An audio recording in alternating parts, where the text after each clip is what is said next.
longer that I'm out here, the more certain I am of what I have to do.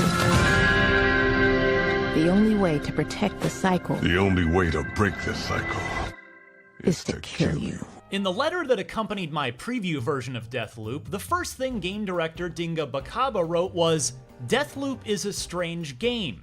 While I wouldn't disagree with him, DeathLoop is delightfully anything but your average first-person shooter.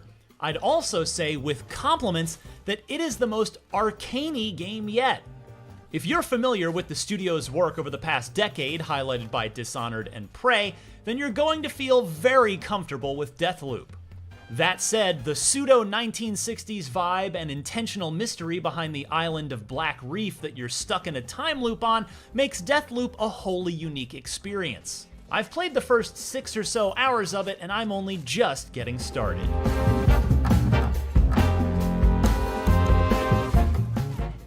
Bakaba's letter also included more "don't talk about this" caveats than I've ever seen in a preview.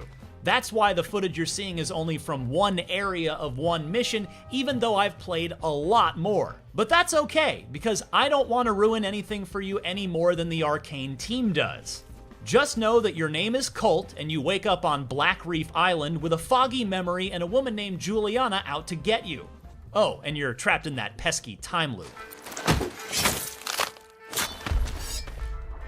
What I can freely talk about is a mission to hunt down a woman named Harriet, one of the many people who's not thrilled that you're trying to break the loop. In addition to the spoiler story implications that taking her down has, she's also in possession of the Nexus Slab, a unique ability you can take off of her corpse that allows you to chain the fate of enemies together so that if you kill one, every linked bad guy dies too. Think of it as the 2 birds, 1 stone power-up. Like Arkane's other games, DeathLoop is a direct descendant of the games the studio's original leaders were influenced by. Classics like System Shock, Deus Ex, and Thief. Younger players will recognize the newer branches of that family tree, the aforementioned Dishonored and Prey. From a systems level, that means kitting out your Colt with uniquely upgraded weapons and abilities.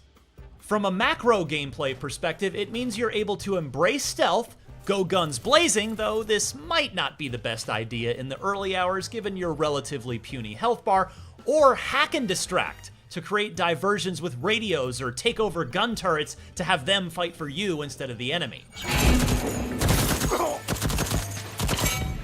As I've always preferred stealth in DeathLoop's ancestor games, I leaned right into that here.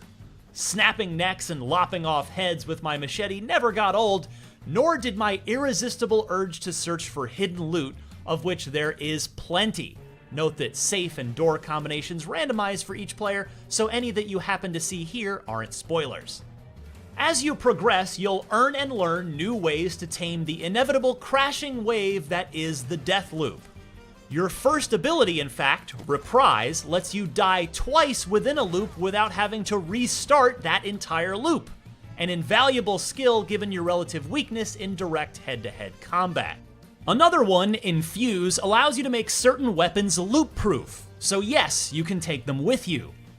Know that the loop will continue even if you stay alive though, as the day is divided up into morning, noon, afternoon, and evening sections. Maps, as you'd expect from an Arkane game, are designed with player freedom in mind. Almost every destination has more than one way in and out, often with paths going above and or below the building. Go figure then that my careful plan to quietly sneak up behind Harriet, assassinate her, and take her Nexus Slab went to hell when I was almost there on the first try, and then on my second chance I accidentally stirred up the entire hornet's nest of bad guy underlings while they were busy lowering one of their own into a vat of acid Joker style, and I ended up blasting every last one of them, including Harriet, with my minigun. That'll work too, and that's the point in an Arkane game. Anything goes. The best spoiler-free word I'd use to describe my time with DeathLoop so far is intrigued. It is a sharp, on-purpose zag to the rest of the first-person shooter genre zig. It very clearly has a strong identity, and very few playthroughs are likely to ever be the same. You'll be able to start peeling back its layers of mystery on September 14th on either PS5 or PC. For more new stuff from Arkane, check out the reveal trailer for Redfall, coming to Xbox and PC next summer, and for everything else in the world of gaming, stick with IGN.